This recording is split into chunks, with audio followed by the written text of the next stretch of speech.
And welcome to the We Like Sportz Show. I'm your host, Ed in Columbus, with my co-host, Keith Allen. How's it going, my guy? What's good? What's good? It's going so far so good today. It's sunny for a change. For a change. Because it's been dreary and it was cold as wet this morning. Oh. Yeah, we're sunny in the capital city in the Buckeye State, doing real good down in Columbus. Had a big weekend, obviously, with the Ohio State Buckeyes taking out the Penn State Nittany Lions. And then yesterday we had our Cleveland Browns defeat the Indianapolis Colts. We'll have a special guest on to talk about that game in a short bit here. But, I want to get I would say how many hours after, more than 24 hours, but maybe 28 hours, 29 hours after. Keith, how you still feeling after that game yesterday in Indy? A win is a win, and I'm sticking to it. That's right. As we spoke yesterday on the Locked on Sports 216 post-game special that we had yesterday, we went into that where we're going to celebrate, have a victory Sunday, roll into victory Monday. But Keith, if you actually go back and review the tape, like Hugh Jackson would say, we did a lot of complaining. That's okay. We love the Browns. We love the Browns. That's okay. We did. But you know what? I say, yeah, we did a little complaining, but at the same time, you see where this can go if they make the right moves. Because honestly, think about, you see where this can go if they make the right moves. We'll say that. We'll get into that, but I'll tell you what is the right move right now. We'll get into some housekeeping. Shout out to Peyton Vince, because if I don't do it, he'll get really mad at me. I don't want to do that. So shout out to Peyton Vince. But hey, check out Dubby, our new partner and sponsor. You want an energy drink that you can mix at home that doesn't give you the jitters or make you crash, because nobody wants that. If so, then try Dubby. These products have no calories, no sugar, no maltodextrin. Like I said, I don't know what that is, but that's a good thing they don't have it. No fillers and no artificial colors. Dubby has great flavors such as Dragonade, Galaxy Grenade, Beach and Peach, and Dub Sludge. Like I said, that's a dub right there. So head on over to dubby.gg. Use the coupon code We Like Sportz to get 10% off your order. So you want to check that out. Also, one of our sponsors is Official League. Head over there to add Official League. Get a cool cap like that. This hat right here is commemorating the Sandlot teams of Cleveland in the 1970s. So shout out to the Wrexham Truckers. 70 champions. Like I said, they give a champion a champion's hat. Makes sense to me. And then also head on over to the Snooze You Lose podcast. Uncle Joe, the Black Bookie, he'll get you set Sunday with your Snooze You Lose pick of the week. Like I said, who doesn't want to add more coin to their man purse? I know myself. It's always good bang for the buck. And Uncle Joe, the Black Bookie on the Snooze You Lose podcast, he'll get it done for you. And also, you want a protein product, go and head on over to tightnutrition.net. And / We Like Sportz, they'll get you hooked up there. So there you go. There's our housekeeping for the show. And Peyton Vince, shout out to you. And but I also want to try something too. So shout out to Peyton, because we are definitely moving on up on the We Like Sportz show. We're getting a little bit of production value. So and with that, that's always a good thing. And Keith, do you hear that? I hear something in the background. Okay, well, check this out. This is Ed in Columbus with your We Like Sportz breaking news. The NBA regular season tips off this Tuesday, and that means the national consumption of weed smoking should be higher. Who but the NBA could have a Tuesday mid-January matchup between the Rockets and Blazers be so lit? Bill Belichick recorded his 300th win this past Sunday, while Michigan football remained undefeated, and the Astros are one game away from another World Series. Okay, whoever said they would prefer to fail with honor than to win by cheating is a loser. And finally, the Cleveland Browns won another game this week with some assistance by the referees. As a Browns fan, I don't feel bad or think the wins are tainted, because to date, the NFL referees still owe Cleveland 6,776 calls until it evens out. Go Browns. This is Ed in Columbus with your We Like Sportz. That felt good having a little production value, but I will say one thing. I had to, at the end, I had to do it myself. The pipes, Peyton was like, oh, save the voice. I got to at least get one in there. So shout out to Peyton Vince for putting that out there. That's good stuff right there. So like I said, we're moving on. Oh, okay. And so, well, like I said, we got some time before our guest should appear here. But okay, I guess what I want to get into is, we'll get it from the Browns' perspective a little bit before we hit up the Colts' perspective. But So he's having his MRI You already today. know what that perspective going to be. Yeah, well, we already know. Well, we do know what that perspective is going to be, but we're going to try to be. We were robbed. We were robbed. I'll say one thing. Doesn't it feel better to be on the side that doesn't get robbed? Exactly. Okay. Exactly. I'll take it. Well, word is Deshaun Watson's having his MRI today. I don't think there's been any official word from the Browns. We might not get one till tomorrow. Like I said, Kevin Stefanski says Deshaun Watson's day to day. Is he going to be day to day for probably the rest of the season? Remember what we said yesterday?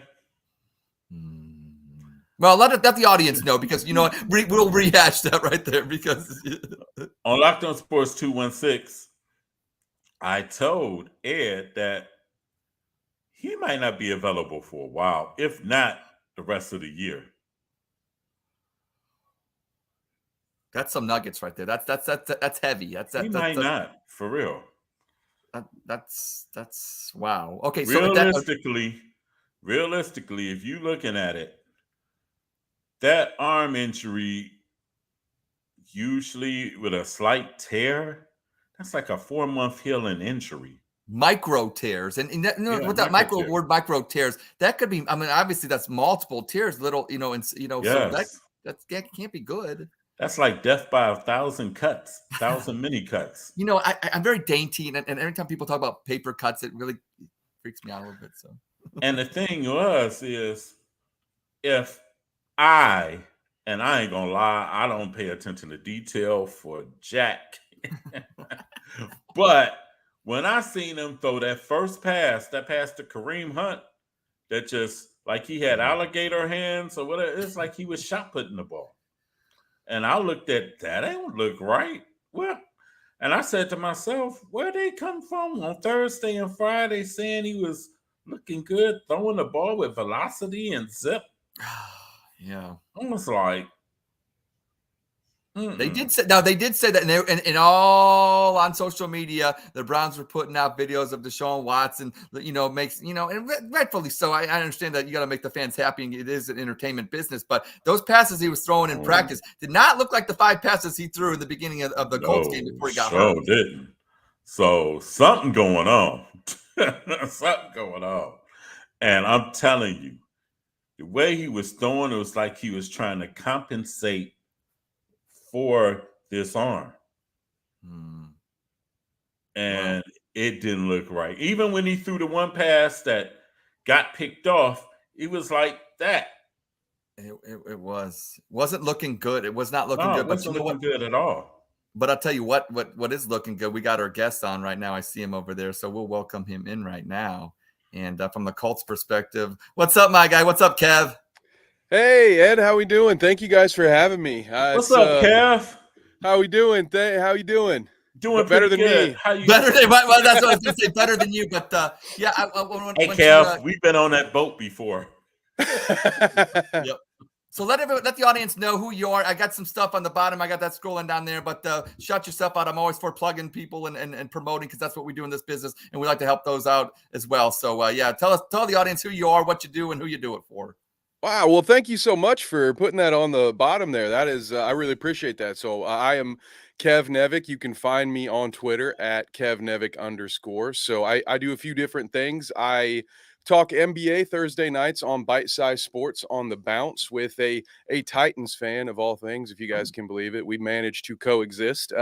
Also run a Colts podcast over there, Bite Size Sports, and I'm part of the Horseshoe Pride group. So I talk Colts once or twice a week, and I usually do live commentary during the Colts game. So unfortunately, certain Colts fans got to watch me live and die Sunday afternoon. And other than that, I call pay-per-views for Carnage Media, MMA, kickboxing, boxing, all that kind of stuff. So I love that. I'm having a great time. We'll have to talk about UFC 294 that happened this past weekend a little bit. I saw that a little bit. So we'll go into that. But I see something in the background, and it's not the Notre Dame thing hanging, because I'm an Ohio State fan. But I see you have something, a Columbus Crew. Are you a big Crew fan? I am. I am. Okay, so, all right. Okay. You're Ed in Columbus. I'm Kev in Columbus. So yeah. Okay. Yeah. Nice. Okay. All right. Okay. So unfortunately, as you probably know, with the full coverage NBA, NFL, I am not as ingrained with the crew as I used to be. Especially, I used to live by the old stadium, so we're talking Okay. tailgate Oh, okay. constantly. So was a big time Nordeck member in my Okay. day. So Okay. I still carry it for them. You know, I don't watch as much MLS as I would want Well, to, now but they have it on I Apple, and the love. way they got MLS and stuff like that, it's not really conducive to the average fan anymore. And I hope MLS can figure something out. I mean, the coverage and everything, it took away from the local, and it's kind of like they want that national thing. And I'm not a big fan of that. I say keep it back to local. I like what the Phoenix Suns owners doing by putting all their games on just regular TV. That's that with the commercials and everything they're doing like that. They don't need any more money. Get it to the fans. Get the product out to the masses, and I think you grow your brand that way. But all right, enough of that. Retweet. Let them not be able to make a deal at the deadline. Okay. So you're a big Colts fan. We obviously had the Browns and the Colts yesterday. What are your takes of that game? And believe me, you have every right to complain as a Browns fan who's been screwed by the Zebras many times. Look, I don't think Donovan Peoples-Jones was ever going to catch that, even if he was 20 feet tall. And so what are your thoughts about that and where the Colts go from here? And educate the We Like Sports audience and everything about the Indianapolis Colts, because you know what? I'll be honest with you. I like the Colts. I like Lucas Oil Stadium, and I think Cleveland needs to build something like that. But go ahead. Let's talk Colts football here.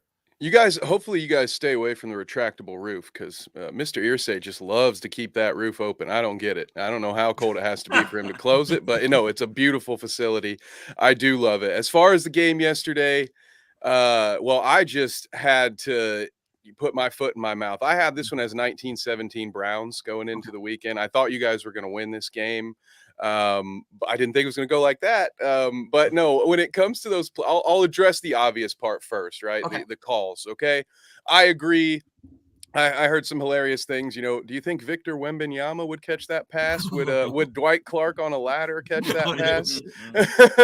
So while I do agree with that, and I think the one before that, the illegal contact, is just kind of difficult because I never got to see a bird's eye view of here's when the fumble took place as opposed to when that contact happened. Right. So it's like, that one stings because that play happens, it's game over, right? The exactly. Colts recovered that football. We're on the stream thinking, holy crap, how did we win this game? Had no business. And that's kind of where I'm leading away from what people might expect, which is where, you know, I want to blame everything on the refs. You know, I played this sport and more of basketball in my day. And the one thing coaches always taught me was don't put it in the Zebras' hands. Do not give them the opportunity to take the game from you, right? Dude, we must have played on the same basketball team. Because I heard the same thing when I was in high school. The only thing I want to say about that is, I don't even know if that's hands. Is that even humanly possible? Because think about this. If the NFL games, most of them, 25% are 3 points or less in between. So when they say that it's, you know, don't put it in the Zebras' hands, these games are so close. If it's a one possession game, and especially with a fumble that would have ended it, how can you never not put it in their hands? Because these games are too close. So basically, you always have to be up by 2 scores not to do that. I think that's almost impossible to do. And you know, that old adage of don't leave it into their hands, I don't know if that's even, I don't know. Well, in a way it's possible, Ed, because if they stop the Browns on the 3rd and long at the Browns 20, and PJ Walker couldn't hit the backside of anybody's ass with the ball, but somehow he completed a pass to Elijah Moore, I mean, he got a point.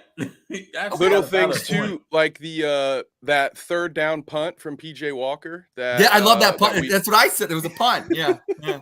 that our DB came down with, which again, the heads up play there is knock it down, knock that ball down, make them punt. Maybe we get coffin cornered, but we're gonna make you do it, right? We're not gonna and even if you coffin cornered it, like I said, it's still from the 2-yard in. It really puts the air of the punter. I mean, come on, Borhorkis is good, but I don't know. I'll take my chances that at least it's 3 yards or up. Exactly, right? And it was another play when Myles Garrett was turned into Superman when the Colts was literally in the shadow of their own goal line. Was it the strip sack, I believe? Yes. Where there were 3 different Indianapolis Colts. So Ogletree did his job on the chip, in my opinion. I'm not really mad at him about that. Right tackle, Freeland probably should have at least extended his arms to, in my opinion, you got to make Garrett at least, if all he takes is 2 extra steps to get around right, you, exactly. you have to make him do that right now. And then there was our boy Fries on 2 of the big sack fumbles.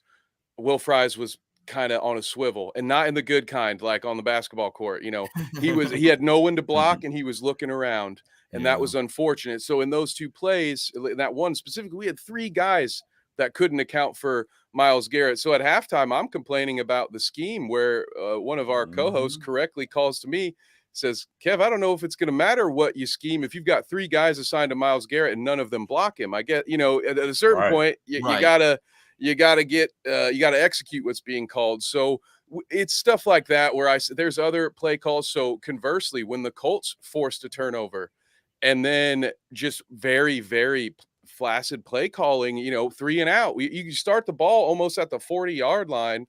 You basically just need a first down to at least get 3. And you don't even do that. And what's worse is I think you just ran it. You ran it up the middle twice, and then you threw a screen pass to Mo Alley Cox, which I'd love Mo Alley Cox. Will Mallory is on this team. Zach Moss, Jonathan Taylor. Moss was Josh Downs had a huge – there's just – Mo Alley Cox is about the 6th or 7th guy you should be throwing a screen pass to on 3rd and long. And so just little things like that where as much as I want to say, wow, we had that one and it got taken from us, it's just like, well, and that's where, you're not wrong, Ed, when you say all these games are close. How can you not put it on the refs? I think it's just more of like if you get into letting the refs bail you out and not holding yourself accountable for what you did. And that's what I hope the Colts are doing. I know my Twitter feed has been like that meme where he just says, this is fine and everything's on fire. Right. Everything's fine. Everything's fine. Don't worry. Right. We're good. But as far as this team goes, right, I mean, I predicted this Colts team to win 6 games this year, 6, maybe 7. They've gone from a team that couldn't protect a lead in the 4th quarter that's come back twice to force 2 overtimes. They were in this game to the very end. They're a young team that fights hard, that now has to wait for their rookie quarterback for next year. I'm glad you mentioned Anthony Richardson, because here's my knockout of him coming out of Florida. His completion percentage was like Eli Manning-esque, basically 54% or whatever like that. What has it been since he's been in Indianapolis? Because he looked like of the rookie quarterbacks, him and CJ Stroud look like the 2 best ones. Now it's a shame that he went down because we don't get to see him. And look, me being a Browns fan, but I'm also an NFL fan, and I love to see these young rookie quarterbacks come in. I do think he has a bright future, but how has he become so much better than what most pundits had thought he was going to be? Because it did look like he was head and shoulders, him and CJ Stroud, above the other rookie quarterbacks. Like all of a sudden he can complete passes and things like that. So tell the audience, like, what is it, the offense tailored towards him? Is it him just becoming more of a man? What is it about Anthony Richardson that I think he's going to be a good quarterback in this league? It's a great question, because those concerns, I had them too. The big stat that stuck out to me coming out of college, 25%, 1 out of every 4 throws with a clean pocket were uncatchable. We talked about uncatchable passes a little while ago. So roll back the tape if you want to hear my thoughts on that. But yeah, so 1 of every 4 throws in a clean pocket, AR was not was throwing an uncatchable pass. So I was very concerned with the accuracy. But we've seen it on some plays in his ability to find soft spots in zones. He's got a really strong arm. That's what the Colts are missing the most right now. I hate to say it. You first thing you think of is the mobility and all, but it's really his arm strength that they're missing right now. And I would have to give some credit to Shane Steichen. I do believe they're doing a lot to protect him with their play calling. There's a lot of screen passes. There's a lot of quick, easy stuff. And to be a bit critical or, to provide some feedback, there are times where if the play could develop longer, sometimes it's because he makes his read and he just gets rid of it. Sometimes it's because that offensive line has not blocked Myles Garrett, and you just got to get the ball out. But so there are some reads maybe where it's like, okay, we had Alec downfield and you just kind of dumped it off to the tight end. So I think some of that has helped those accuracy numbers. You know, they look a lot better too because he's not. But I think that's good with the young quarterback. I agree. You gotta build the confidence. Mm-hmm. Yeah. You gotta build it. But so he's gonna have the surgery or had it or is going to have it. Obviously he'll be back for next year. Minshew mania just the rest of the year and just ride with that. And isn't it almost better? And I hate to say this because you don't want to waste seasons, but I mean the more games you'll lose, it might actually be beneficial, especially if you got AR and this is who you're building around to get them more pieces. Mm-hmm. Is that wrong to say? I don't want to, I don't. I'm actually on that side here, and I have to look out. I'll watch my Twitter notifications blow up here. A lot of Colts fans don't want to hear this, right? But I was thinking about this today. It reminds me of that final game last year against the Texans where the Colts dropped an interception and it turned into a touchdown. Next thing you know, Houston wins. The Colts get to move ever so slightly up that draft board and land Anthony Richardson. Mm-hmm. So for a team, I'm be very honest with all of you out there in this world, as much as I love Gardner Minshew, and I'm not going to get down on him. I didn't get down on him 2 weeks ago. I'm not going to get down on him now. I think he is his peak is like Ryan Fitzpatrick. Yes, I would agree with that. Right? Like, yes. You take what you get, but he's a very good backup.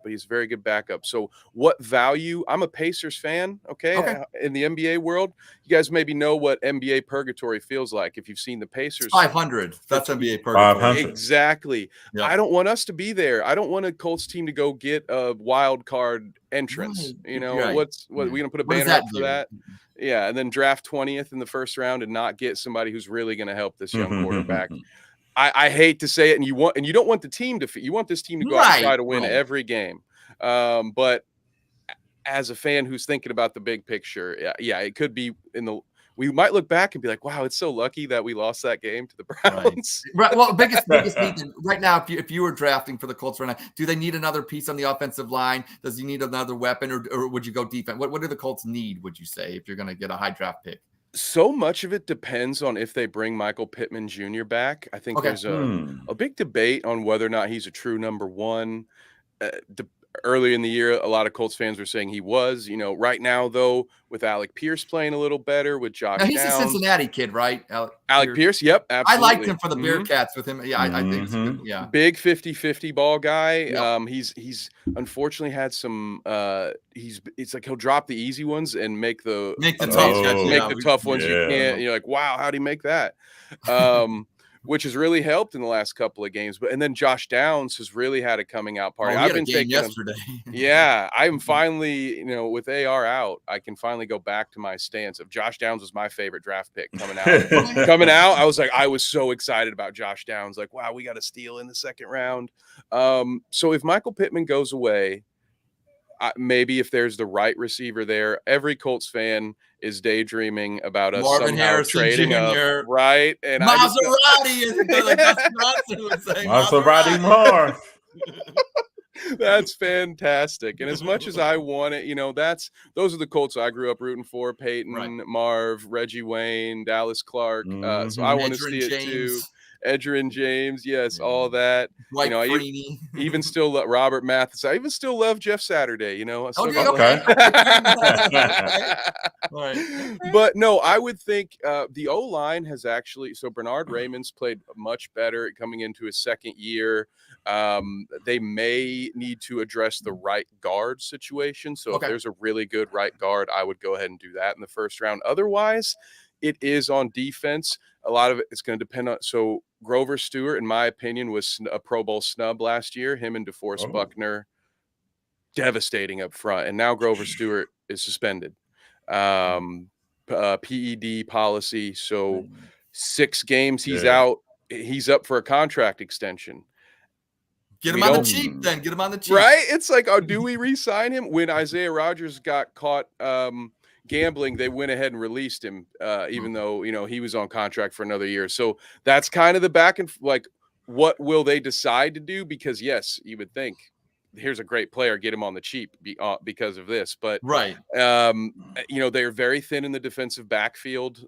Zaire Franklin is phenomenal. They were the CBS announcers, Spiridides and everything, and Adam Archuleta was saying, and they kept talking about the Colts DBs, and then I forget who got hurt, one player, whatever like that. Juju Brents, and they were talking about them. So you can in this league, you can never have enough secondary help. No, you cannot. Especially when you're already starting 2 rookies. But so, I would say the defensive backfield potentially up front. I love what they have at linebacker with Zaire Franklin. EJ Speed has really stepped up. And that's not to even mention Shaquille Leonard, who's still kind of been on a pitch count since he's come back. Hasn't had the same impact. But that's what I'd be looking at. Probably defense first, unless there's a great O-lineman available. Well, another thing too, I mean, not, with the AFC North that the Browns are in, like, no offense to the AFC South, but when you got teams that are rebuilding with young quarterbacks. Look at Houston with CJ Stroud, what they're doing. You got Indianapolis obviously doing the same thing, and then the Titans. They're in purgatory. I don't know what they're doing. Sometimes I wonder what they're doing. That's actually beneficial to you guys, because then it makes you guys' rebuild not so tough, because you don't have to go too high. They're still here. You know what I'm saying? Go past them. And the scary part with the Titans is they don't even know who their quarterback's going to be. I know. And they done drafted 2 in the last 2 years. Yeah. And still not. Yeah. And they seem to be just as uncertain as on Levis as they were before. So I don't know, with that Byard trade, I think maybe will we start to see them move on from Tannehill and just start play these 2 young quarterbacks. That's my thing. You cannot walk away from this season without knowing for sure about at least one of those 2 guys, right? You can't draft another quarterback next, or if you do, right, in the second round next, it better be the guy now, like what. You can't. Well, that's why I like what you guys did with Richardson. Like, maybe I wasn't too high on him coming out, but I always felt like he had that, it's that boom or bust. And I think he's got that more boom, obviously. When you look at what the Titans are doing, you're getting Will Levis, you're getting Malik Willis and stuff like that. Even they're mid to begin with. And what do you really get? You hope they become a Gardner Minshew. If that, honestly, it's like you look at that. And I'll say one thing about Gardner Minshew yesterday, what you were saying, if it wasn't for Myles Garrett, let's be real. It wasn't for the 2 strip sacks or whatever like that. He had a hell of a game, Gardner Minshew. And really, Myles Garrett is the reason why, for the Browns to have any reason to win that game. And he was obviously the thorn in Minshew's side by stripping him, whatever like that. But other than that, otherwise he had over 300 yards passing. If that's what you're getting from a backup quarterback, I'd take that all day. But the only thing, we had Minshew where we needed him. Yeah, in the pocket. Because he's 0-8 when he throws for over 300 yards. Yeah, that's true. Keith said that yesterday in the show. And you know what I'm saying? But, that's very strange, especially in a game when it's 39-38, you think, but whatever. That is what it was. A very strange game yesterday. But I'll say another question for you. Did you like those Colts uniforms? When they first came out, I kind of did, but when I actually saw them play, it caused a lot of confusion during the stream. I kept saying things like, and no disrespect, I love all my Colts players, but I kept saying things like, when did Isaiah McKenzie get made captain? Because they had that C logo on everyone's jersey, and I was like, there is no way this guy's not a captain. What are we doing? So my joke for it was, I love that they gave us the Indiana Knights jerseys at a 1 o'clock kickoff.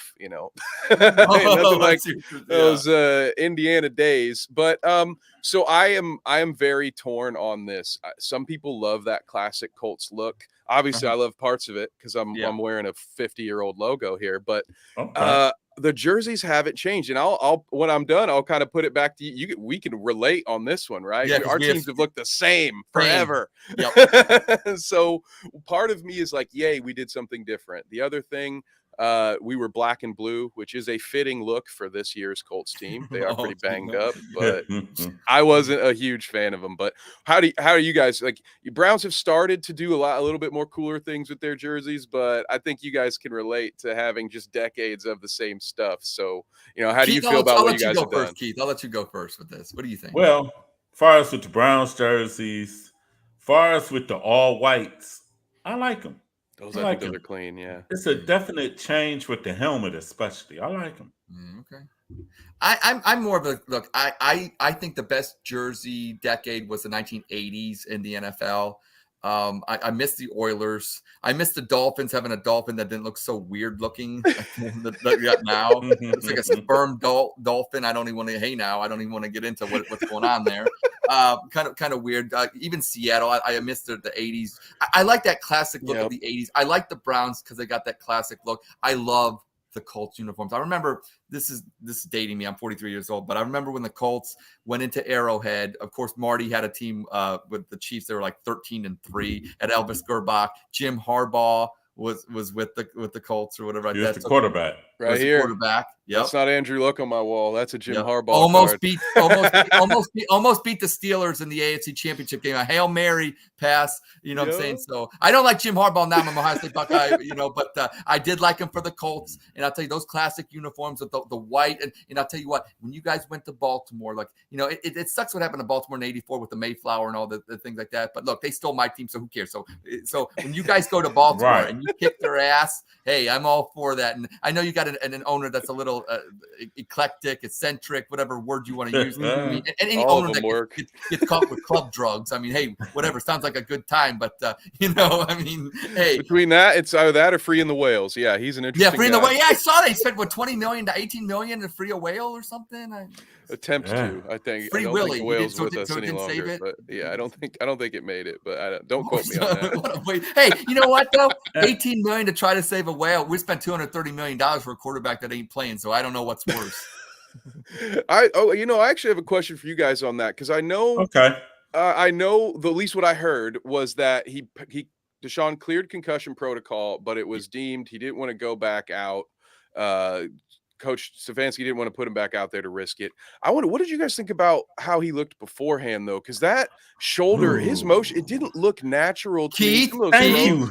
This is Keith. Thank you, Kevin. Okay. Thank you, Kev. Kev, I was saying that yesterday on the Locked On Sports podcast, post-game Browns, and I said he didn't look right.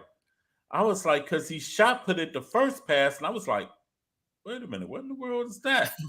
Right. Because Friday, Thursday, they talking about the dude throwing and got zip on the ball. Then on the pass that got intercepted, I'm looking like, that don't look right. Because it's like he just threw it up, like pushed it up and everything. That's exactly that. Okay, so you saw the same thing because and now you guys have seen a lot more Deshaun reps, but I've seen a few from back in the day, right? We used to play him twice a year. Right. He is more of like a 3/4 to sidearm delivery, if my memory serves. And it's felt like, shot put, Keith, that's a great way to put it. Like it was more of a forced over the top than what he normally does. Yes. And I wonder if they had one of those, like, not only was it a compression sleeve, but maybe did they have some band? Was there something? Oh, maybe. Yeah. Who knows? His shoulder that he couldn't, because they were like that one dump off that was short and behind. I was like, that's a 5-yard pass. Yeah. Like, there's no way he's healthy. There's no way he can't do that. Right. Yeah. And I just said something ain't right. And I'm gonna be honest. If I were the Browns, I would do two things. First, I would sit him until that dude is 100%. But from the reports that go about that injury period, you won't be 100% until February. Yeah, until the end of I mean, it's not. I don't know. I'll say one thing. It's just like anything. I think what's frustrating, look, you've had Peyton Manning, you've had quarterbacks that you can rely on. And I know you've gone through, I know the last, 6 years you've had, or whatever, you've had a different quarterback every year, but you guys have won game. I mean, it's amazing that you guys have made playoff appearances and stuff with even Phillip Rivers. Yeah, with the ghost of Phil Rivers. And all these guys. I mean, it's amazing what you guys have done. Now you're going for that young franchise quarterback. So, and hopefully you guys will have success with that. But as the Browns, we've always tried for that young franchise quarterback. It doesn't seem to work out. We thought we had it with Baker, and that was tumultuous. And then we get Sean Watson. I think the most frustrating thing as a Browns fan is when you think you finally have solved that quarterback carousel, and it looks just even more tumultuous than when you had Baker, what you had last. Believe me, I don't miss Baker at all or whatever like that. But at the same time, it's like, when are we finally going to get that field general, a guy that year in and year out that can be the guy? And because at least when you guys had Peyton Manning or the quarterback, like every year, you're not going to win the Super Bowl every year, but damn it, you're in the hunt, you're in contention, you're in. You know what I'm saying? And that's nice. That's a good feeling to have. I'm an Ohio State fan, and I'm not saying every year we're going to win it, but every year we know we're going to compete for it. And I think as a fan, that's all you really want and hope for. And it's been very frustrating as a Browns fan, especially not knowing. And then on top of that, you get on social media and everybody's it's civil war. Everybody's fighting with everybody. We had that with Baker. Yes. The Watson. Now I got it with Watson. I mean, it never ends. Kev, help me out. It never ends. Is it just Ohio? We're always miserable around here. Yeah, that's right. Because the thing, Kev, they're saying, people say, well, he wasn't worth all that. He should get out there and play. But all these people are talking about he should get out there and play will call off the minute they nose get to running. Right. And those are probably the same people that all offseason were saying the Colts don't value Jonathan Taylor. They don't want to pay him. He doesn't want to be there. No, take it from a fan base that knows you let your star player get healthy. Jeff Saturday, love him dearly, and that coaching staff rushed Jonathan Taylor back last year to play against the Raiders. He had one big touchdown, looked great. Guess what? Out the rest of the season again because they brought him back too early from an ankle injury, which you never do. You never do that. Do not do that. Yeah, also, Jonathan Taylor looking good yesterday, and he's only getting better too. So. Yes, and it's like people like, oh, he could play and everything. What do the Browns supposed to do? Run the wishbone? Yeah, if it was his left shoulder, maybe. Okay, we wouldn't be Steve McNair and not but practice we already all went week through that. And, tape yourself up and go out there and be great. Okay, but that's your throwing shoulder. That's just as important as JT's ankle. What's he going to do? Just run shovel passes? Oh, speaking of Steve read McNair, option. I'm glad you brought up McNair because I'm dating myself, but obviously, look, R.I.P. Steve McNair, but let's be real. That co-MVP with Peyton Manning deserved that. Let's be real. Oh, well, you said it. I'm just saying, look, I'm not just kissing butt because you're on the show. I mean that. I am one of the rare Colts fans that just adores Steve McNair even though it was a rivalry, just because we just talked that. I know I made light of it a little bit, but I've never seen a tougher player in my life. We were talking about that guy would literally not practice most of the year, be questionable. Before Bill Belichick just made everyone questionable as a strategic thing. McNair was questionable every week, hobbling out there on one leg and putting up those stats. So I'll take the co. I love, I would love it. Peyton was the only MVP, but it's kind of cool also. Isn't that the only co-MVP? I think so. Yeah. So it's almost like it's even more special because they're the only two. And same division, all that. Like, you're such a diplomatic. Are you running for president or something? What's going on? No, I like I told you, I learned to coexist. I've done about 100. Oh, that's right. You do the Titans fan. That's right. All right. We've learned to coexist. Plus, I lived around OSU. I spent a lot of time at Eddie George's. So. Okay. Okay, fair enough. Okay, all right, okay. Hey, I feel the same way about another quarterback in our division, Lamar. Yeah. Keith's a big Lamar fan. It's like I can't stand the Ravens, but you gotta respect with the Well, I don't want to beat a dead horse. I think the Browns did that yesterday. But, I'm glad you mentioned it because you mentioned it. So I'm going to bring it up because I always like to do – you mentioned the Indiana Pacers. NBA's tips off tomorrow. How do you think the Pacers are going to do? And look, I'm a Cavaliers fan. We're a Cavaliers fan. That's nice. Look, I always say this about the Pacers. They were one of my teams, and Keith and I, we've talked about this on our show. That I think they're going to be sneaky good this year. I think they're going to be better than what most people think. So talk to us, educate us about your and our Indiana Pacers. I agree with you. Now, here, I'll start with the good news for the Ohio fans. The Pacers are not going to be as good as the Cavs, okay? The Cavs, in my opinion, right now, I keep hovering between like the 2 and the 4 seed. Yeah, I agree. I feel like 3 is right where I comfortably put them right now. 3. I said yeah. For me, I would not be disappointed if the Pacers end up a bubble team, but I think this team's ceiling is right around that 6 seed. I was going to say 6. I think they're going to surprise a lot of people because of Obi Toppin. Out of Dayton, Ohio. Yes. Yep. Out of Dayton, Ohio. When he started for the Knicks, last year. He had several 20-point nights. He was one. He is a fast break player who just got traded to a fast break team that is because led in the by Knicks, they were a Tyrese half Haliburton. court team, kind of slowed it. Yes. Yeah, and so this is gonna. And then we've got Benedict Mathurin, who has been working a lot on his passing, and I expect him to score a lot more. Andrew Nembhard. You talk about some surprises. Nembhard, Naismith. These are guys that, Nembhard's either end of the first round, early second round draft pick. Naismith was, a lot of people thought he was a throw-in the Brogdon trade, but he was just another guy. Yeah, it's hard to get playing time when you play the same position as Jaylen Brown and Jason Tatum. Right. So hard to do that. So, the one thing the Pacers, I think, will miss Chris Duarte. Same thing. Hard to play behind Buddy Hield and Ben Mathurin. So I think the Kings got themselves a gem in Chris Duarte. That's another team I'm high on. But the Pacers, I think they're going to be right there in the hunt for that 5. I think they're going to be the 6th seed. They're going to surprise a lot of the, I don't mean this in the mean way, a lot of the more casual fans that it's not your fault. You watch TNT.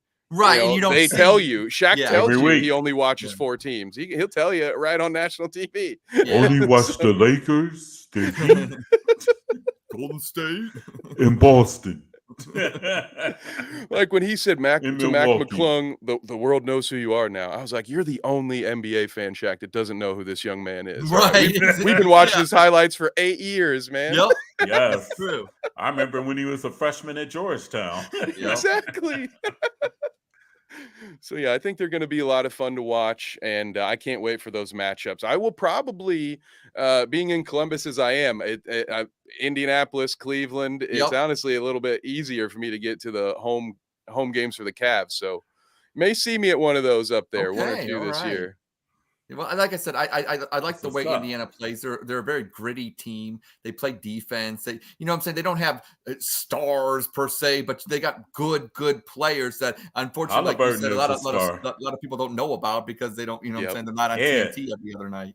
Ed Halliburton is a star. I agree. I do agree with that, But if you went around with the casuals, like what Kev was saying, and you mentioned Halliburton, what I'm saying, a lot of people they think they know the name, but they don't really know the player per se. Yeah. They don't know the name till they see him in live action and everything. I think what it will take, if the Pacers don't make a big playoff run, it just depending on how many superstars do join that Olympics team. If Tyrese Halliburton is running point, getting 22 assists to LeBron and all these Olympic athletes, I think that will be what puts him on the map. Yeah. Okay. But I agree. In the meantime, I think the more casual fans, they don't really know who Halliburton is. Miles Turner too. He's a guy who, when he's healthy, he's top 5 in blocks every single year. So they're going to have that nice on the defensive end. And I wonder what they'll get out of Buddy Hield. So Buddy Hield, they were not able to come to terms on an extension. Okay. This is his final year. Well, he might be hungry, though. If y'all don't want him, y'all could just send him up the road. We'll take him. Hey, we've had some good business dealings in the past, Like I love that both teams, I think, trade very well. The Pacers somehow are like, oh, I hear there's a disgruntled superstar. Can we get We'll be the 4th team. Yeah, we'll get Let's get Victor Oladipo out of here and flip him for Karis LeVert. I was going to ask you about Karis LeVert. What is it about him? Like, to me, it's like he has these games where it's like, God, he has all the talent in the world, and there's some games that is it more of him, or is it more like you think the Cavs offense, like, just not because of Donovan Mitchell and Darius Garland? Because sometimes I don't even think they can coexist. I'm wondering, it was a Sexton Garland thing that couldn't coexist. Now it seems like with Spider Mitchell and Garland, is it maybe just Garland? Maybe I'm wondering what is it with they just cannot. I wonder. Well, you guys will have to tell me a little bit more. I feel like they're all playmakers. They're all more ball dominant guards. There's only one ball. Yep. Yeah. And that's the thing with LeVert too. LeVert creates for himself. I think that's what I love. I think Karis LeVert's best role is that lead scorer off the bench. The guy go out there when you don't have as many, when you don't have as many shot creators, because Karis LeVert can fill it up. Open. Yeah, and he's got a nice mid-range, he's got a nice pull-up, he can get to the rim. From Columbus, Ohio. Yes. But you're right, he's very inconsistent. He gets streaky. but he's one of those hot hand guys. So is that? I mean, that's what I assume is the issue with Mitchell and Garland too, right? That they like which one of them is the catch and shoot guy in that scenario? Yeah, and I think to me, honestly, I think Garland should be the one starting the offense. Being the point guard. Like really being the point guard. Like if that's what he is. Being the point guard. Yeah. Because you can see in games like in the playoffs when we got dismissed by the Knicks last year, when Garland became assertive to run the offense, Cavs played like a whole different team. And then when he deferred, he's having the same problem with Mitchell that he had with Sexton. With Sexton, exactly. That's kind of like, so I was kind of wondering. So it must he be sometimes defers a lot, and that drives me crazy. And then the ball stops, right? Instead of running the offense, we're watching Mitchell, who's a great athlete, great player. But now everybody gets to watch him. Right. Now the defense doesn't have as much work to do now. No. Instead of having your best player a constant threat because the ball's not in his hands and he could backdoor cut you, he could go get open. Yeah, I think you guys are right. That Garland, no matter what, it's like the old adage: if you have two quarterbacks, you have no quarterbacks. Yeah, right. Right. You have to. It's okay if you have a combo guard. Somebody has to run that offense, and if you have to do some split shift situations where somebody gets an earlier breather, okay, now it's your turn to run. Do that. I think.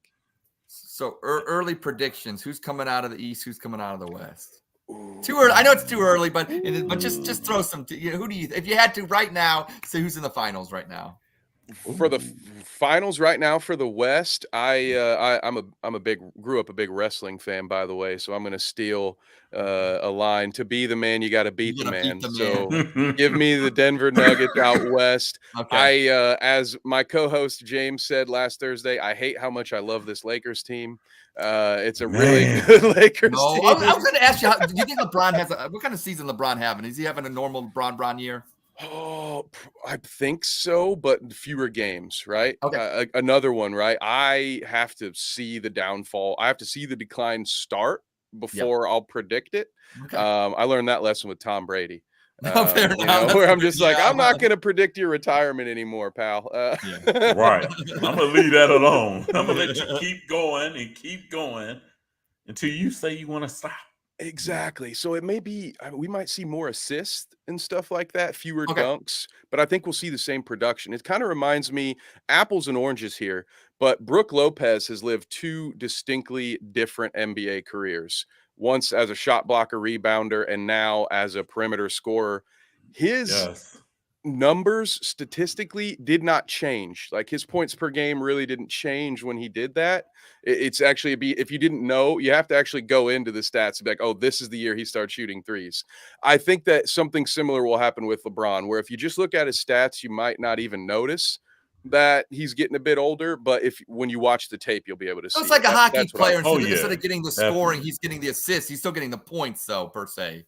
Right, exactly. And, I think he's still going to be getting the rebounds because I think that's a cerebral game, right? That's all about positioning and timing more than it is athleticism. So I think he'll still have huge impacts there. And the other Western team, I know I already mentioned it once, but I love the Sacramento Kings. Mike Brown, I was going to ask you about them. I was kind of disappointed at what happened last year, but you know what? They are one of those teams where it's like you look at them, it's like they play hungry. They put in, and it's nice to see Mike Brown, former Cavaliers coach or whatever, doing something out there. So yeah, but I'm a big as Shaq would say, a Queens fan. That's right. Yeah, he wouldn't be lighting the beam, huh? Yeah, right. Great marketing they have over there, and they deserve it. I know it's been 20 years, but right. You want to talk about bad beats and bad officiating? I still have that game 7 of the. Oh my God! Wow! Yeah. I didn't see none of those calls. All those calls was love and basketball. That team, Mike. I'm a Kobe fan, so you know. Oh, got you. Yep. What game? See, I was a Laker fan during the Magic era, during the Kobe and Shaq era. That Sacramento team was so good with Bibby, Christie, Vlade. They were good, but they just Stojakovic. Wow. But they got screwed, Keith. They got screwed. You guys have enough titles. He had 17 of them.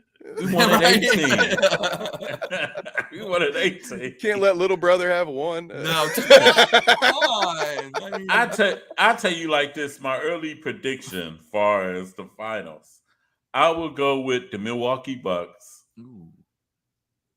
And I just got a feeling Denver is going to have the championship-itis. Okay. Ooh. And I think the Lakers are going to get them. I think the Lakers are one of the top three. I think Lakers, I'm going to say Nuggets. Because I'm going to throw Sacramento in just for the heck of it. I really like them. I think they're a fun team. I don't think the Suns, I think they're going to find a way to get hurt. They're going to find a way to get hurt. yeah, that. Yes. And with the Celtics, I'm not bought in on Porzingis. If he stays healthy now, if he stays healthy, then there, watch out. Watch out. Mm-hmm. But overall, the more I think the Bucks with Dame Dollars, as the streets call him, Dame Dollars. But I got a feeling the Lakers are going to overtake Denver this year. Okay, because they're motivated. They didn't take too kindly to what Malone was saying after the series. That's right. And LeBron been talking about that all summer. Well, Davis has to stay healthy. Then he's got to stay healthy. But LA got a better supporting cast too now than they did. They do. Last year, they was actually trying to find themselves as a team, and then when they made all those trades at the deadline, that was an entirely different Lakers squad. Yeah, they're positioned a lot much better with some better shooters around LeBron, which crazy how a general manager can have that much tape on arguably the greatest player ever and not know how to build a roster around him. Right. That's not. Shame on you. Come on, Rob. What's my dude name? Damn Pelinka. Hey, Rob shame Pelinka. on you. Yeah. Rob Pelinka. Shame on you. But I think he figured it out this time. Mm-hmm. And Bruce going over to Indiana, that's a big hole for the Nuggets to fill as well. So I would argue that the Nuggets did not get better while a couple of teams right beneath them did. Yeah. So I could see and I got the feeling that besides Jokic, the rest of Denver is still going to be celebrating. Okay. All right. Well, like I said, they play. Sometimes I feel like they play a lot of meaningless games in January and February. So we'll find out if it matters come, March and April when it really counts. LeBron want that title number 5. Oh, he does. He's got to. Yeah. If I'm booking it with my heart, I want Lakers Celtics because then if we're gonna break that tie, those teams have. There you go. Right. There you go. Okay. But my head right now says Nuggets Bucks. Though I wanted to ask you guys what you thought about this. Terry Stotts, who was brought in to be the Bucks assistant coach, who worked with Dame Lillard for years, resigned all of a sudden. Yeah, right before the season. So it makes me wonder. I can't imagine Dame was the issue. So what I've heard is that this was sort of an arranged marriage between Terry Stotts and Griffin, that this wasn't a head coach bringing in an assistant coach that he wanted. Would you guys be worried at all about picking the Bucks, now having that sort of like right before the season, you got an assistant coach walking away? You know what? And Griffin is like Missoula this year. Think about that. Yeah, because he took Yep. He's like the Missoula this year.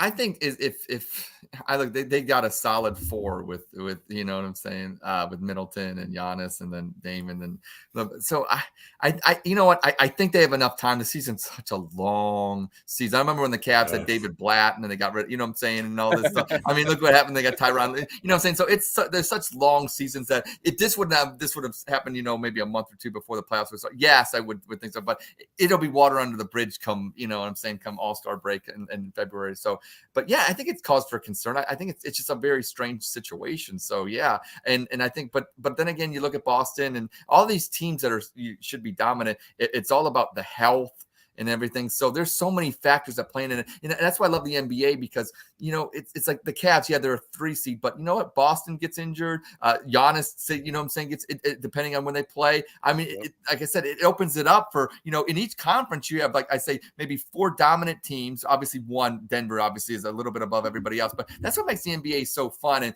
I like the NFL and everything, but let's be real. I think there's only maybe 4. If the Chiefs stay healthy, let's be real, they're probably coming out of the AFC. And you look at the NFC, we saw Detroit get smashed yesterday. Yeah. Probably the Eagles and probably the Eagles. Let's be Eagles, real. Niners, maybe. Yeah, Eagles or Niners. Yeah. The So Niners get healthy. even more limited than what you have in the NBA. In the NBA, I don't know. It just seems more fun because it's not just a one and done. It's a series for each one. So and anything can happen. So I think the NBA, as much as the NFL is king right now, the NBA, I think to a lot of people, it's a little bit more fun to talk about, and because there's just more teams and more players involved, I think. And it's kind of wide open too this year. Yeah, that's exactly what I'm. Exactly. Yeah, so much parity, and the story. What the NBA has done a good job of, and I don't know if they did it on purpose. Some of this might just be players being superstars, but it's year round like the NFL is now.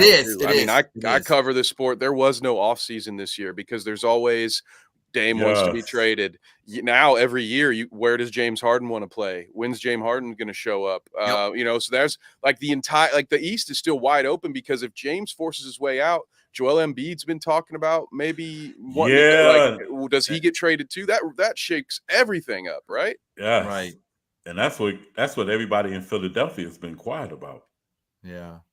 Well, like I said, the NBA is great. I'm glad we got into the. Kev, I want you to stick around. You got time to stick around a little bit? Yeah, absolutely. I can. Okay, because like I said, we were going to go into around the NFL and stuff like that. You know what? I'd rather just keep going and let's just talk about some topics here. Let's talk about the Michigan Wolverines and Jim Harbaugh and what do you think? Because I see the Notre Dame thing about you. What do you think about that? And because I live obviously we live in Columbus, obviously, and everything. And I was listening to Common Man and T-Bone on the way 97.1 The Fan, and I do think it's going to be more of a situation where people are kind of like poo-pooing it right now. I think it's a major deal. They got footage of it. This guy, this Connor Stallions or whatever. This guy sounds like a porn star name, but whatever. Went around to all these different universities, and I think they were talking about him making a $55,000 a year salary. But if he's traveling to all these different places, if they can find out and track him and say University of Michigan's paying for him to go to these places, then you can't deny that he was doing it on behalf of the university, probably on behalf of Jim Harbaugh, to get a competitive advantage. So I don't know. I mean, do they have to vacate games if this is a problem? Because I know the NCAA likes to make more out of situations, and this looks like a prime example where a little bit of smoke could turn into fire and an inferno pretty quickly. I just wanted your takes on that, Kevin. And what do you think about the Michigan Wolverines and going forward? I agree with you there that it is something that we could look back on and it becomes a much bigger thing. Vacating wins is something the NCAA loves to do. They love to do that, right? I personally, I kind of chuckle at it because I think we all know who won those national championships. We all know Reggie Bush was a Heisman Trophy winner. No one's forgotten. In 100 years, everyone will forget. So it's one of those things. It's like, does it really matter? Like, why? Yeah. I don't know if those are the right ways to go about punishing these schools. Sometimes it feels because usually it's the coach and they're gone anyways by the time the sanctions come down. Exactly, and then you got players. I just try to think about. There's 80 players on these rosters now. Yep. 10 of them are going to make. Now they're punished. They're punished for the sins of somebody else. The guys who are just there to pay for their, pharmaceutical scholarship. They're not there to go play in the league, and they're going to get punished just as much as the 1 or 2% that actually are doing all of the stuff that are directly benefiting. And I kind of feel that way now. If it turns out that this Cody Stallion whatever his name is. I think I could be wrong. I don't even know anymore. Well, which is interesting because is this guy going to be a fall guy or because that's you see that all the time too, where it's like, this big bank did this evil thing, and the CEO resigns and comes back in 6 months, but all the employees who were just doing what they were told, they all got fired. We make an example of these people. And then the actual perpetrators stick around. So, it's something that is going to happen in sports. My thoughts on it, I would want to just think about how to resolve it and make it not possible for other teams to do this. And I kind of want to put it back to you two with this question. I don't understand. Now, maybe not every college program could do this, but the Big Ten certainly could. The Power Five certainly could. Why don't they adopt the NFL model and just have headsets, quarterback headset, middle linebacker headset? It's ridiculous. Like seeing them hold up these postcards, it's ridiculous anyway. Yeah, it makes no sense. It's like, wow, why y'all still doing that? Yeah, and I was wondering that during I was wondering that when I was watching University of Washington and Arizona State. I was like, I wonder why they ain't got headsets in their helmets. Yeah. I wonder why. Well, I think they were saying, I think today on the show on the Common Man, that it was when they were talking about it, they were saying that some of the schools in the TV deals were saying, well, we don't have money for this. But I think now that they're $1 billion contracts, I think that's been blown out the water. And when you see these merging of conferences and things like that, it's like, I think all that weight of, we can't afford it. Even at a D3 school, you're telling me that if I'm CBS, I'm going to buy the Big Ten rights, that it would be a better product for me to do that. So you would think that they would want to help these schools out. And also to get a sponsor. My friend told me this the other day, shout out to my friend Ted, but he was saying this. He's like, well, if you make the headset or whatever like that, you could just be the sponsor for them. Like, the signals are brought to you by Nextel or whoever does the thing. And you're telling me the universities do not have to pay for it. I think that's a cop out. I don't exactly know why. This is 2023 to your point, Kev. I don't get it. I don't think there's any good reason why they can't be like the NFL. Not even at the D3 level. Yeah, that's such a good point with the sponsorship. I didn't even think about that. Yeah, 100%. In the sports world, you see it all the time. I'm in the pay-per-view world. You see people throw out sponsorships on all kinds of stuff, and I'm 100% certain, like you said, where AT&T, somebody's going to be like, yeah, let's go. We'll pay for that. It's a tax write-off. If you want to sponsor our show, Verizon, anyway. AT&T, or whoever, feel free to sponsor it. But yeah, I'm sure there will be some punishments, but to me, I don't think stuff like this will stop. There will always be, I had other coaches in my life say things like, if you ain't cheating, you ain't trying, so it's all about what coaches you listen to. So, if there are avenues to do this, someone's always going to be doing it. And I would argue Michigan got caught, how many other teams were also doing it? I'm glad you said that. Honestly, I'm gonna be honest with you. Almost all them teams do the same thing. It's funny that you said that because Adam Wittenberg covers the Big Ten. I heard him in one of his podcasts or whatever like that. They asked him, they said, when it comes to this specific issue of stealing signs and having somebody go to universities and do an advanced scouting, does this happen a lot? Just like the $50 hand or $500 handshakes back in the 90s or whatever like that. And Wittenberg's answer was, no. This is kind of one of those things where universities don't do this, and that's why it's becoming such a major thing. Because I would think that it would be something that all the big universities would have somebody go and do some advanced scouting and stuff like that. But his answer kind of shocking that no, Michigan kind of was caught on an island by themselves in this, and I think that could be their major downfall because I don't think they were very. It wasn't like they're being very creative in doing this. I just think maybe it was one of those gentleman's agreement that you don't go do such a sleazy thing like this. And they dipped, and it's, in Michigan, one of those universities that always would be like, well, when they were losing, they'd always be like, but we're doing good things academically, or, Michigan's one of those universities where, they're always at this level of morality and everybody else is down here. And now that you got Harbaugh, hey, you sold your soul. What did you expect? It's like when you hire John Calipari to be your head basketball coach, you're getting your wins vacated. You're going to win while he's there, but you're going to pay for the sins eventually. And I think maybe with Harbaugh, it's the same thing for University of Michigan. And as a Buckeye fan, it's kind of refreshing to see. Right? Yeah, you just get a little bit of what I think the Germans call it Schadenfreude or whatever, where you just it's like, it's tasty. I love your despair here in Michigan. Right. But yeah, sometimes I wonder at this point now if Jim Harbaugh doesn't wish he hadn't picked up the phone one of those times when the NFL came calling back. Well, I think this offseason, I think honestly that might be the end straw game that breaks the camel's back with him in college, for real, for real.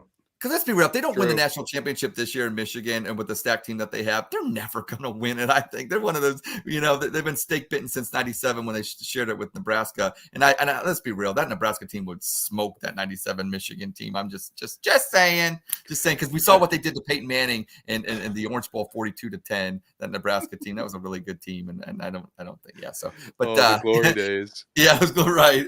College football. I say the Buckeyes have been better since but I missed '90s.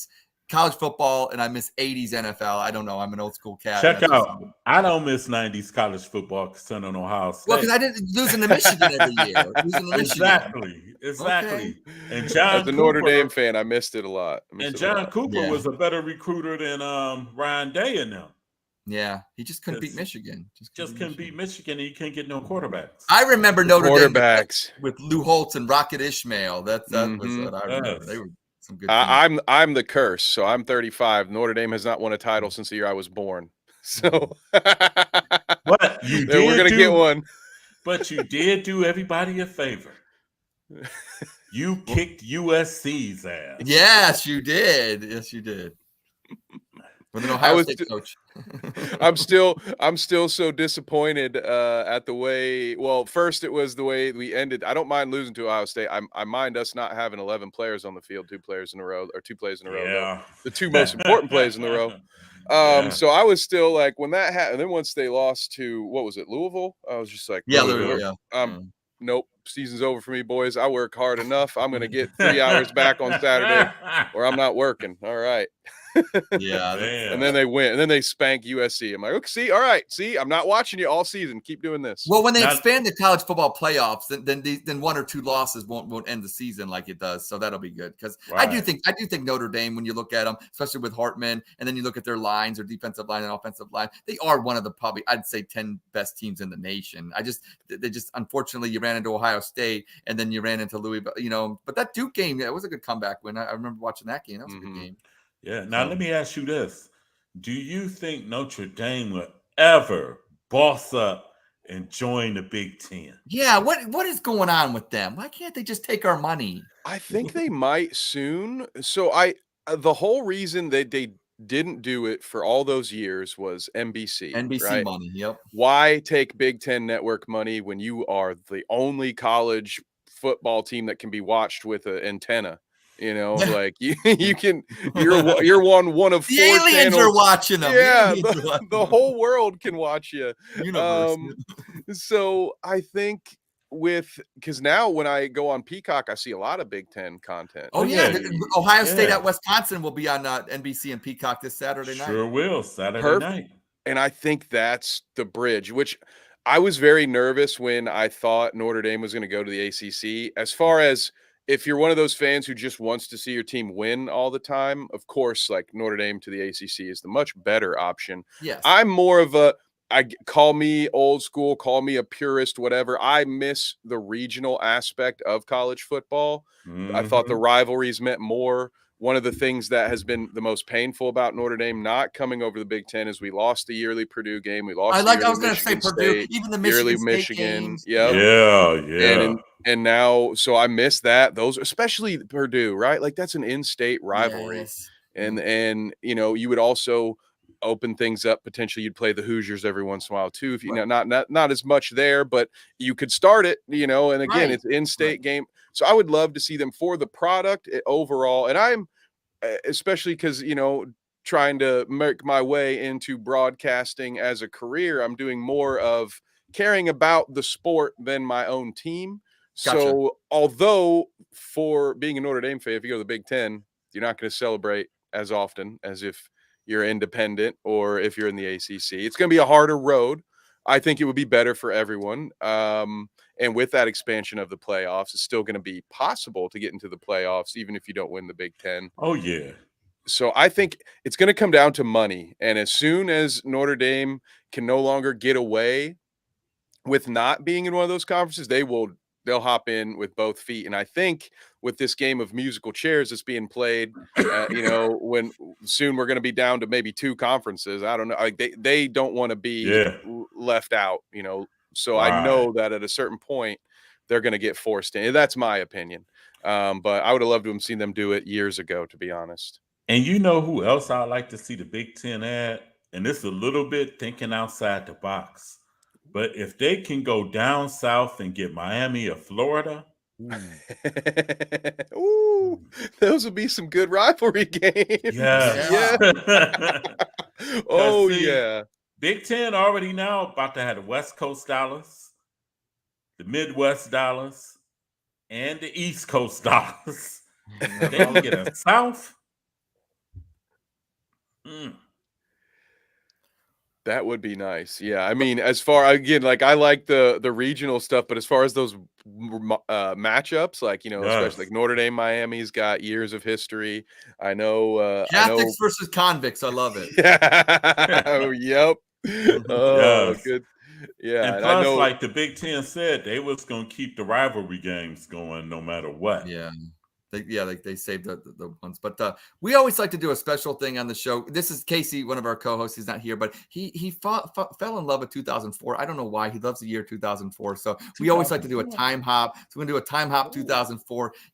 Like I said, there's no right or wrong answers, but we always just like to bring up. So we'll go time hop 2004. And Keith, you're more than welcome to chime in. But talking about Notre Dame football in the year 2004. Okay. Okay. Do you want to guess what their record was? This would have 04. Were we in the Jimmy Clausen era at this point? Because I'm trying to remember if that was post Brady Quinn. I believe it was. It would have had to be. I think it was Brady Quinn era. I think it was definitely. It was. Well, we know it was Tyrone Willingham was their coach.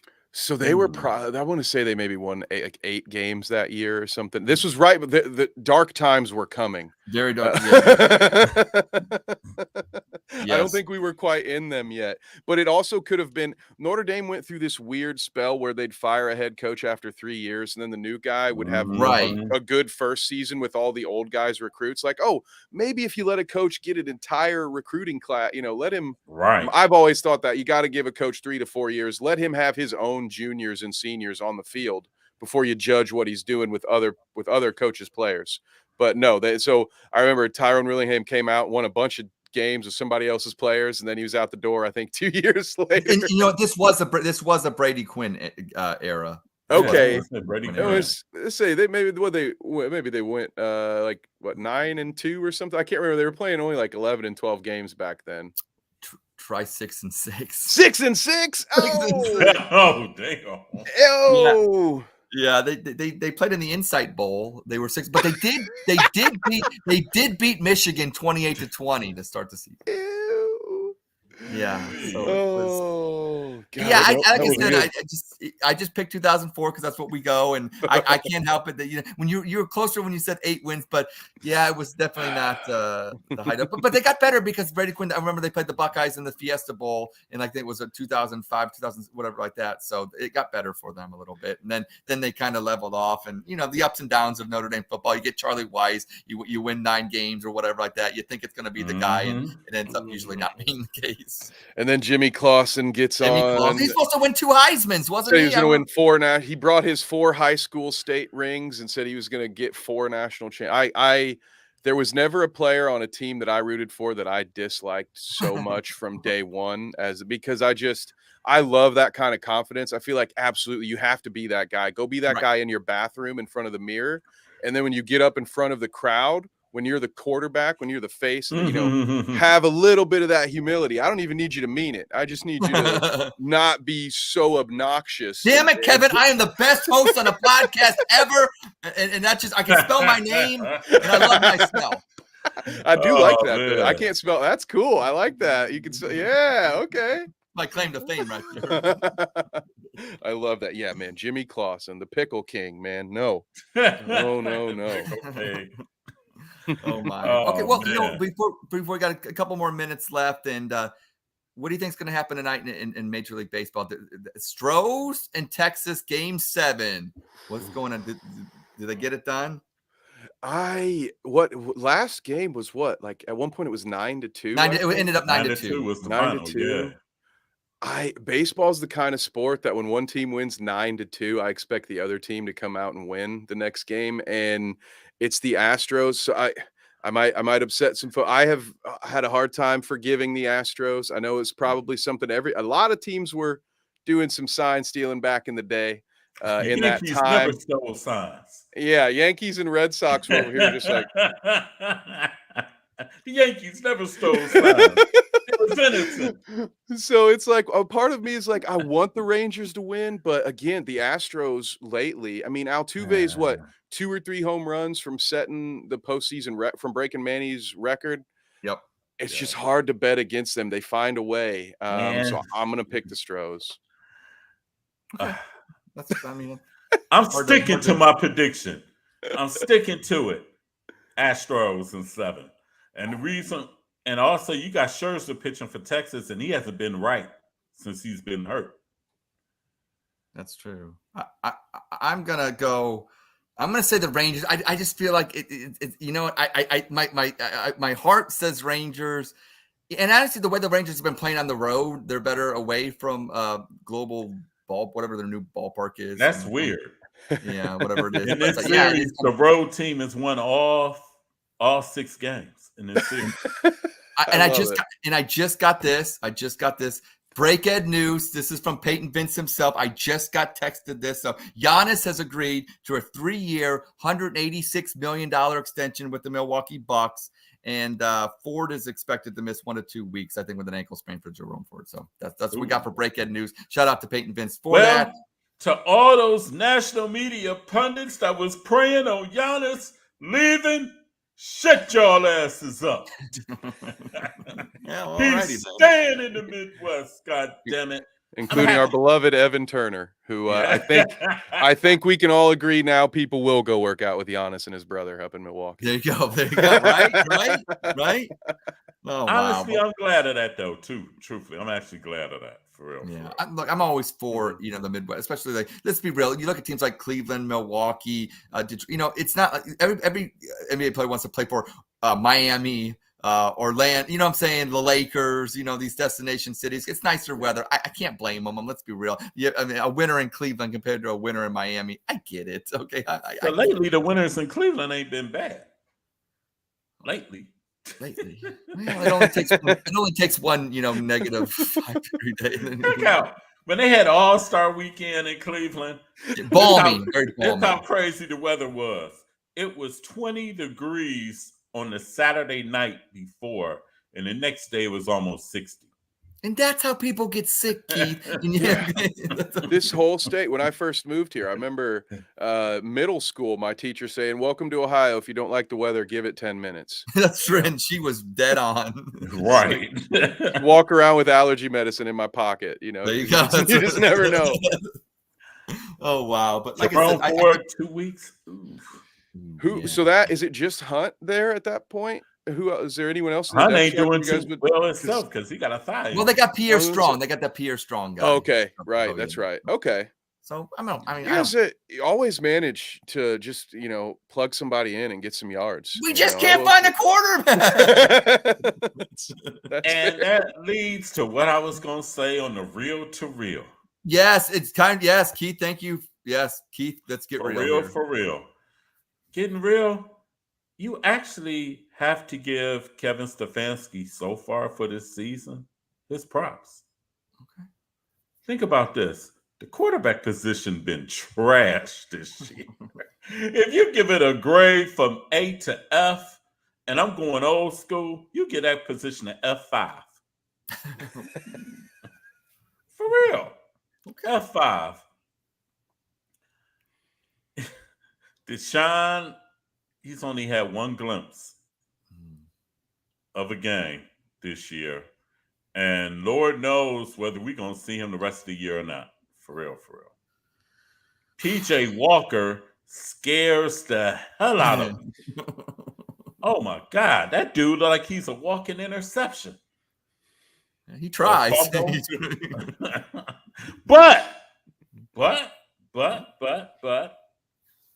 to Kevin's credit, he somehow figured out to get some games with PJ Walker at the quarterback. And think about it.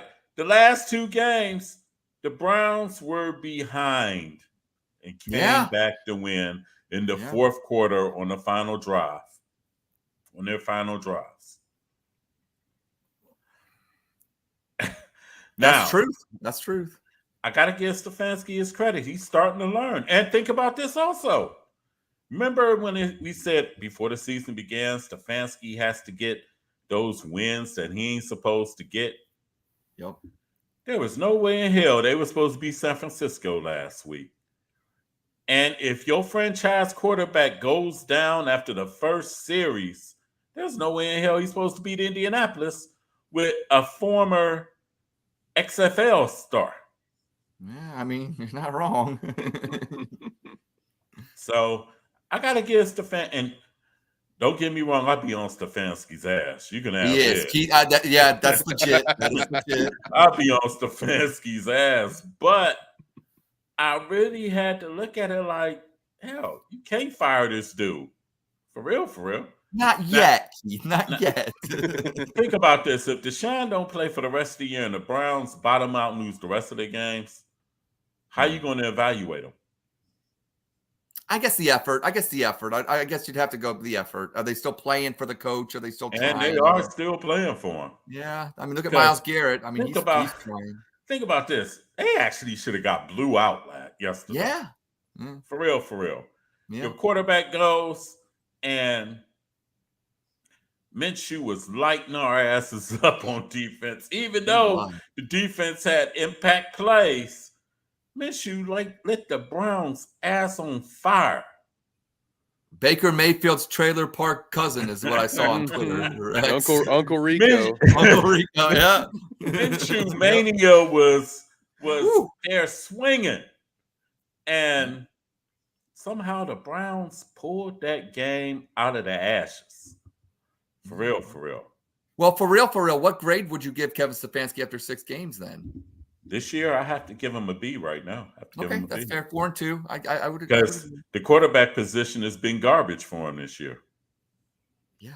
Now, some of it I do have to blame on the front office and Stefanski themselves because they didn't have to trade Josh Dobbs. Yeah. But Walker's 2-0. I mean, the DTR experiment against the Ravens, that was oh geez. He's 2-0, but I'm gonna be honest, that's not sustainable. No, it's not. Because now teams are going to start game planning for Walker. What do you game plan? Just make sure the defensive backs know how to catch the ball because it's coming to them? A lot of tip drills that week. Yeah, right. Well, that's like I said. Otherwise, you tell them to have their heads on the swivel and be ready for the interception. And that is or the fumble. And that is for real. Keith, you know what? You got me thinking. I'm not, I guess I should say this. I am not as upset with Kevin in the way the Browns season's going because when you put it in perspective and you so eloquently put it that the quarterback position for the Cleveland Browns is garbage, then 4-2, if you're making 4-2 out of garbage, you're obviously doing something right as a coach. You're 4-2 and our quarterbacks is last in QBR in the league. Dead last. Well, and you're 4-2. Somebody's got to be last. I mean, right? There's got to be somebody. You're dead last. I mean, it's not even. It's mind-boggling. It's something, all right. It's something. And PJ Walker damn near did everything he could to throw that game yesterday. He did it against San Francisco, and he tried to do it again yesterday. Yeah, I was like, oh my God, this dude. But in that being said, I ain't finished. And that being said, and I said this last night, Browns need to go look for another quarterback. Well, and there you have it. PJ, I appreciate you. Your services have been good and everything. And they might have to put Deshaun on the IL. So PJ could be the backup and Dorian to be the 3 or whoever. Maybe they'll trade for Brissett. If I see DTR on the field taking snaps for the Cleveland Browns again, I'm going to rake leaves outside, even if there are none left. Yeah, think about this though. Hold on. You'll find a chore to do. Hold on, Ed. Think about this. He can't be much worse. Well, I know that, Keith, but if he's any semblance of what he was, I can't. But think about it. You can't grade him on that. He went against the Ravens. I'm not mad at him. My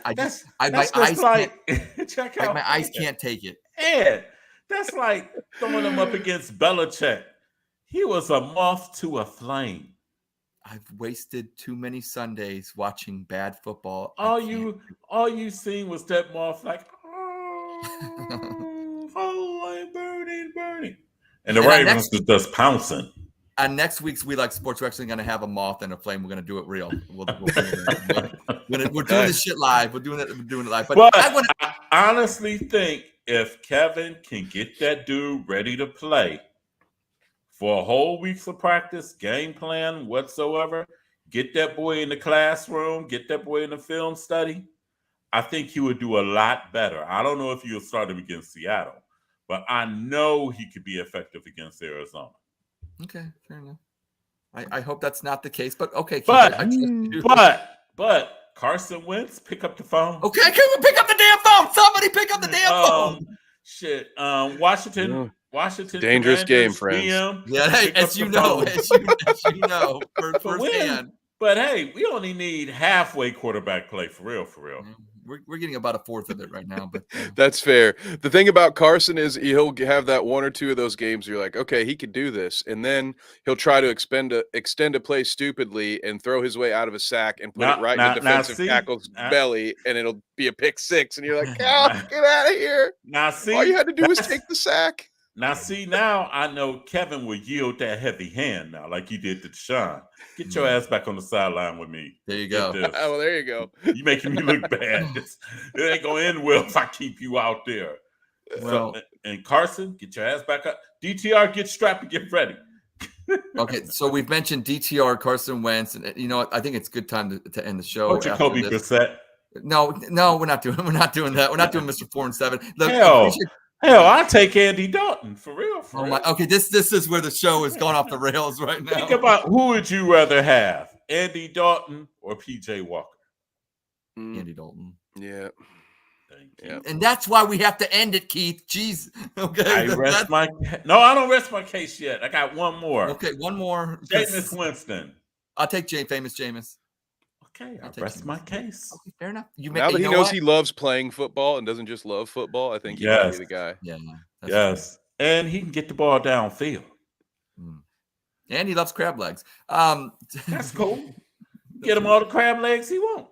Yeah, free of charge. Just go to exactly. Okay. Yeah, well, Kev, you have been an awesome guest, Kev. I cannot thank you enough for coming on the We Like Sportz Show. Plug your stuff. Like I said, we'll have you on again. It's been great. On, you know what I'm saying? So yeah, anytime, you know what, jump on. It's all good. So yeah, so just plug your stuff and tell us everybody where to find you at.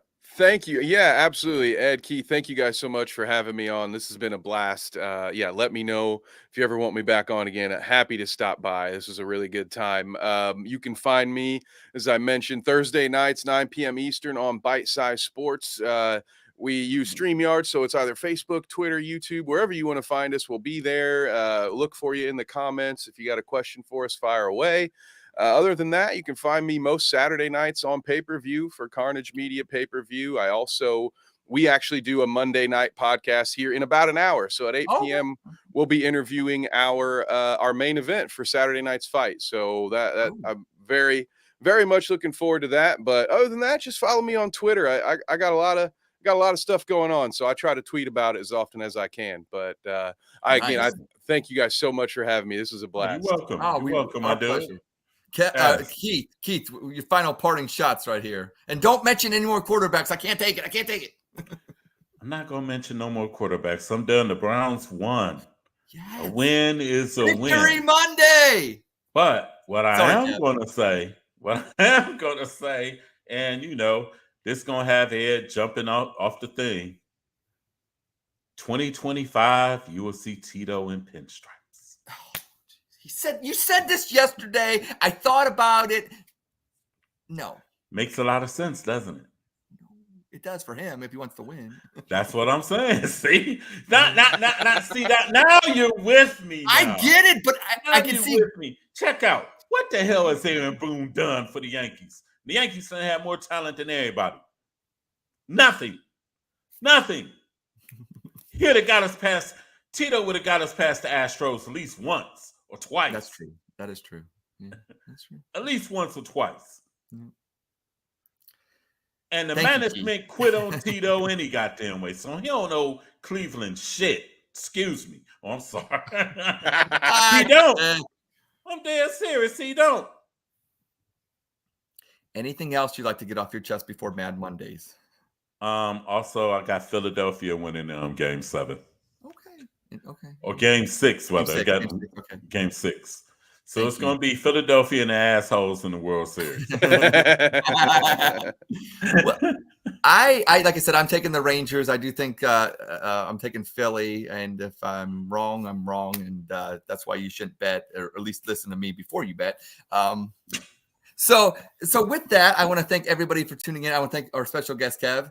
for coming on. And I want to thank everybody for, we like sports. And we hope you have this next week. You enjoy your teams and your sports or whatever you do. And you come back next Monday at 5:30 and take us in with these fun shenanigans that we like to spew out and have some fun. So thanks everybody for tuning into another rousing edition of the We Like Sportz Show. Yes, I got one more thing.